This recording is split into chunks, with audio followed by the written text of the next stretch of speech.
Make a move, son. Yeah? Chicken. Good morning, mushrooms, ladies and gentlemen, boys and girls, brothers, sisters, mothers, misters, and to all my cousins out there around the world.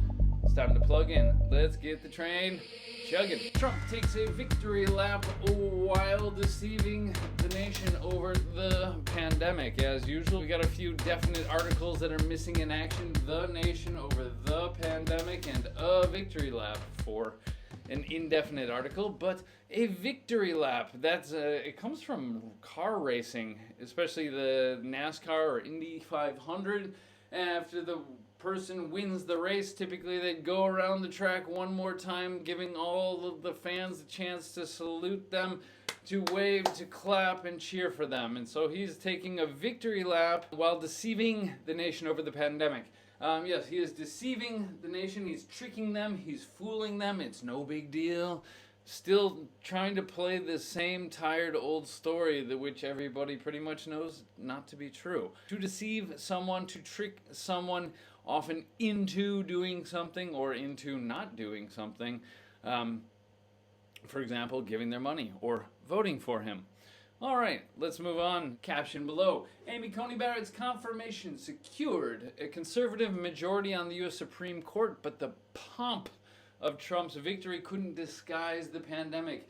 Yes, the ugly reality, you can't disguise it. You can put lipstick on a pig, but it still looks like a pig. Not going to be able to hide this one. It's glaring in everyone's eyes and in their faces. The pomp of his victory. Pomp, a funny word, but it just means the fancy dress and the ceremonies and the this and the that. So everyone's all dressed to the nines and they're going through the procedures and everything like that. But that couldn't really truly distract people from the stark reality that thousands of people are becoming infected every day, and if not thousands, dying as well. Whew. Let's move on. Justice Barrett's confirmation, that's the word I was looking for. She was nominated, now the nomination has been confirmed, and she has been sworn into the United States Supreme Court. God have mercy on our souls. Her confirmation has triggered a primetime celebration by the Republican Party. To trigger something on a gun, if you pull the trigger, that makes the gun shoot, right? And so if you trigger something, that's what causes it to happen. And so that confirmation caused a primetime celebration. And when we're talking about primetime, we're talking about typically the evening hours. I mean, many, dare I say, most Americans are home on their sofas watching television just before the news, after the news. That is prime time. That's when advertising is some of its most expensive because you have the most eyes on the actual broadcasts. And we got a video of her getting sworn in as the Supreme Court Justice. And so to swear, God, mother, son of a...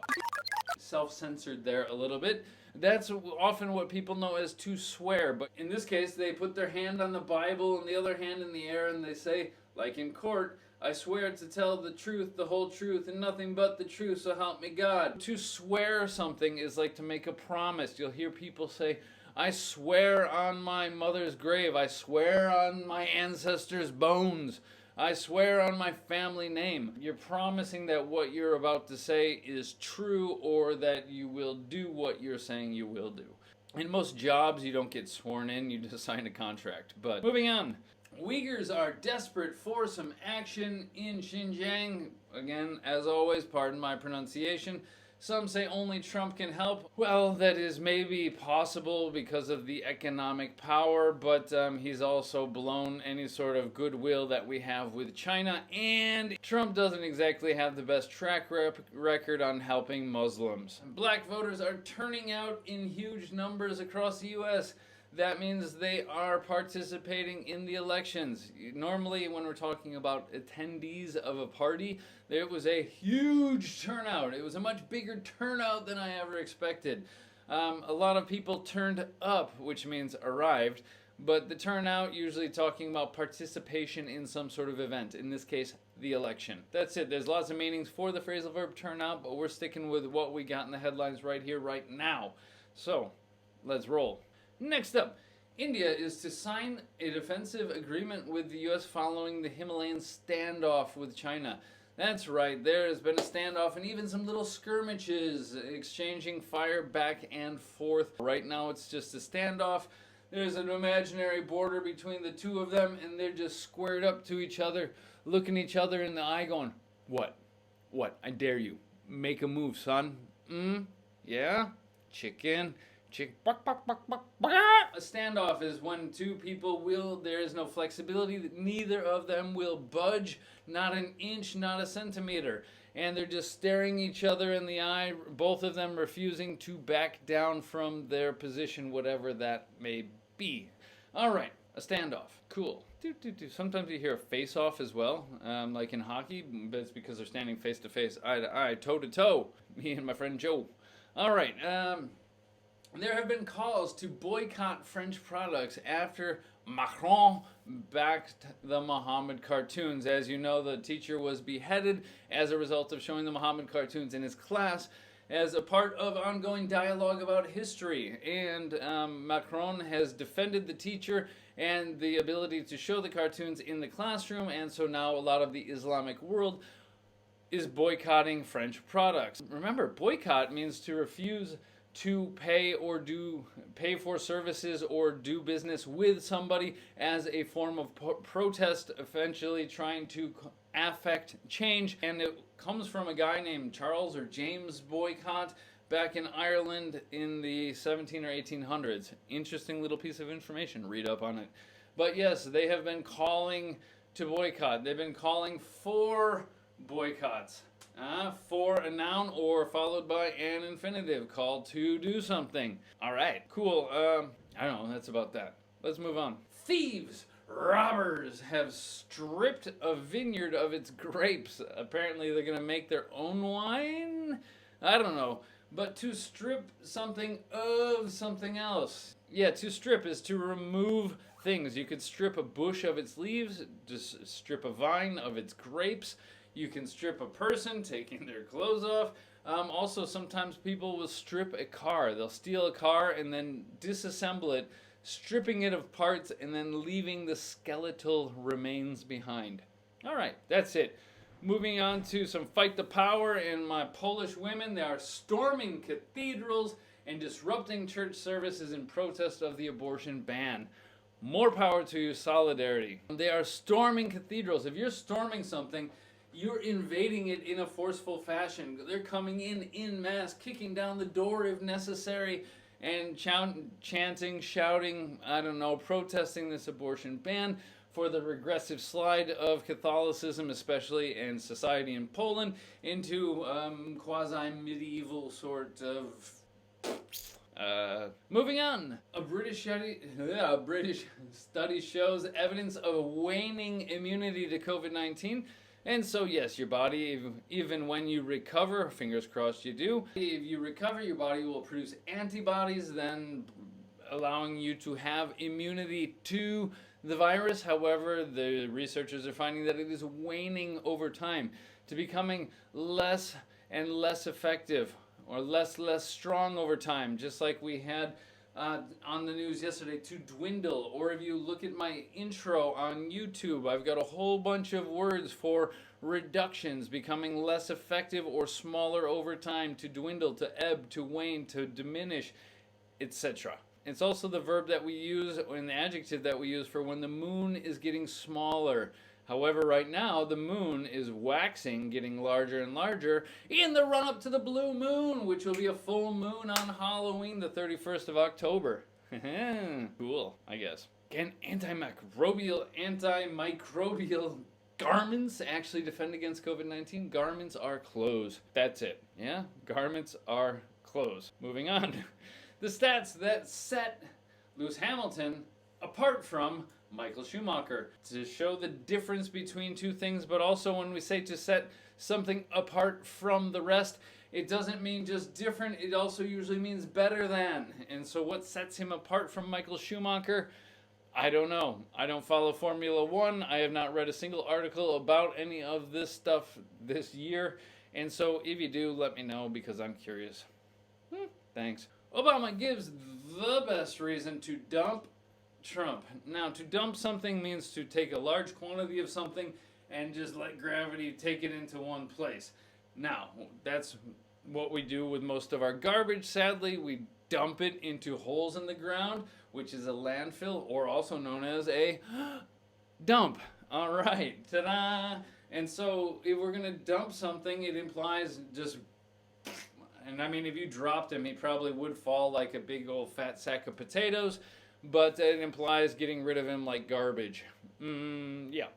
Nice dump trump. It's the writers getting cute with some rhyming there. Moving on. As we saw yesterday, I guess, yes, the Trump team has just surrendered to the pandemic, saying like, you know what, we can't control it. Screw it. Every man and woman and child for themselves, basically. Yeah, to surrender to someone means to give up and say, to admit defeat. Yeah, like, you're better than me, you win, I'll do whatever you say, just don't kill me. And so they have given up trying, basically. Like they ever really tried. They never put any serious plans into place or took any sort of action. They just kind of wiggled back and forth and went, I don't know. All right, let's move on. Work begins on the world's longest immersed tunnel. Much like the tunnel, it will be a tunnel immersed underwater. If something is immersed in water, it is, or immersed in general, it is in a liquid. Ta-da! I do believe it's between Denmark and Germany or something like that. I'm not really sure. To be immersed in something like water, or we can also use it to be immersed in an environment in a figurative sort of fashion. That's why it's inspiring to be at universities, or at least it used to be, because you were surrounded by all of these smart and motivated people, and it was quite inspiring to be immersed in an academic environment. There you go. Moving on to modern witchcraft. Woo! These modern witches are casting spells for love, money, and punishment. Revenge. Maybe some voodoo dolls, sticking pins in them or something. I don't know. But spells, those are the magic incantations that turn frogs into princes and vice versa.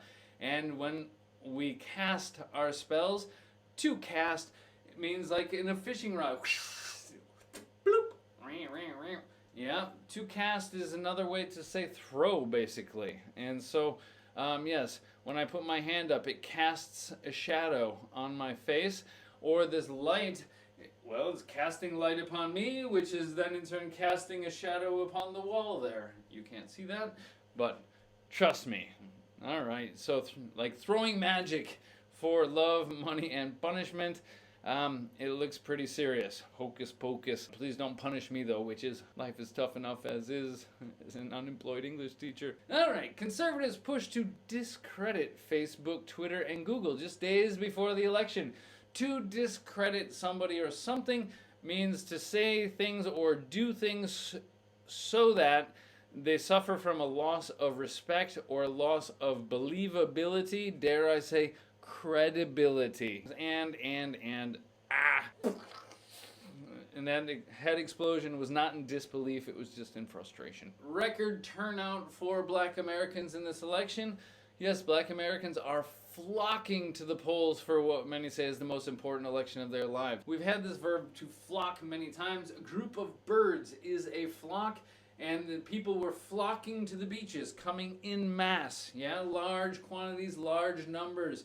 And so yes, large numbers of Black Americans are going to the polls to vote in this election. All right, excellent. Yeah, that's it.